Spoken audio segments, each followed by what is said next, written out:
Jowar and millets are super nutritious, but making roti with it can be very tricky. I have brought a super easy recipe for you. It's called jowar or millet ka dosa. Along with dosa, we'll be making a new chutney and aloo ki bhaji. Let's begin. To make the dosa, I have half a cup of jowar or millet flour, 1 tablespoon besan, which is chickpea flour, and 1 tablespoon rice flour. Let's mix this all together. I'm also adding half a teaspoon of salt and half a cup of yogurt or plain dahi. These measurements are perfect. Please follow this and you will get a wonderful dosa. That means same amount of yogurt as flour and 3 times more water. Let's mix it all together. Make sure there aren't any lumps. To get the lump-free batter, add the yogurt and little bit of water first. Mix it well and then add rest of the water. This way you will not get any lumps. Along with this, I am adding quarter cup of cashew pieces, chopped cilantro or coriander leaves, chopped onion, grated ginger, 1 teaspoon of cumin seeds, and let's mix it all together. Now we are going to rest this batter for about 20 minutes. Dosa is incomplete without the chutney, so while our batter is resting, I am going to make very quick chutney. I have 1 tablespoon of urad and chane ki dal, both are same amount, along with 2 dried red chilies for little bit of heat and also for the color. We are going to roast it on very low flame till they are aromatic and crispy. Dals or lentils have changed the color, so I am going to remove them into another pan, and in the same pan we are going to roast our unique ingredient. I am pretty sure you have never seen this before. So these are Lauki ka chilka or squash peels. We are going to saute it in little bit of oil until they shrink a bit and they have brown spots. Along with it, I am roasting 4 hot green chilies. You can totally change the number of chilies depending on how hot you like your chutney. These chilka or peels have to be toasted on low heat until they shrink a bit and have some brown spots, otherwise they will taste raw. Then we are going to add a small piece of tamarind and also a handful of peanuts. We are going to toast these two things also together. I really like this skin on raw peanuts, but you can use pre-roasted peanuts if you prefer. Then you don't have to toast them.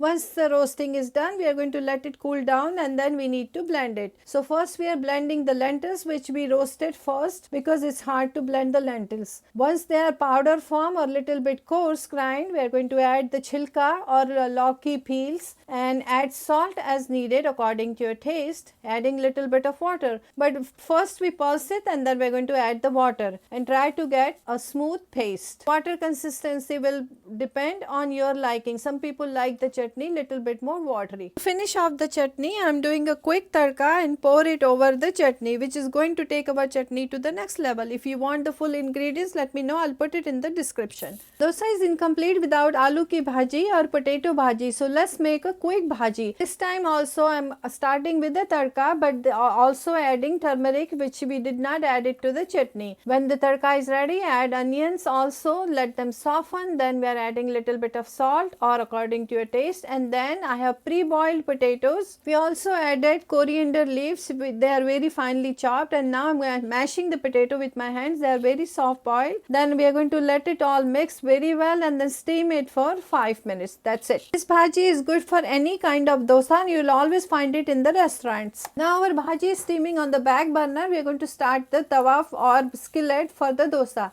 Skillet has to be well heated, it has to be non-stick, and now we are going to pour the batter. You can see how the liquid batter is. Pouring technique is little bit different for this dosa than the regular dosa. Regular dosa is spread with the ladle and this is poured over. Make sure it's very thinly spread, and if there are any holes, we can cover it with little bit more batter. Now we are going to cook it low on a medium heat for about 2 to 3 minutes. I'm also spreading or brushing some oil, and that's why we are using non-stick. Otherwise, if you use the iron skillet, you will have to use lot more oil. If the skillet is too big, we are going to move the skillet to make sure dosa is cooked from all the sides. It's very well cooked. You can see the dark golden brown spot. That's lovely. That's what we want. This dosa is cooked only from one side. We do not flip it and we don't touch it until it gets golden. Once it's nice golden brown, we are going to remove it onto a plate, spread our potato or aloo bhaji along with this lovely chutney we made. Now tell me if you ever eaten this dosa anywhere. This is extremely healthy dosa because we made it with millet flour instead of just plain rice. So it has low carbs. If you like the recipe, give me a thumbs up. I'll meet you soon with another simple recipe.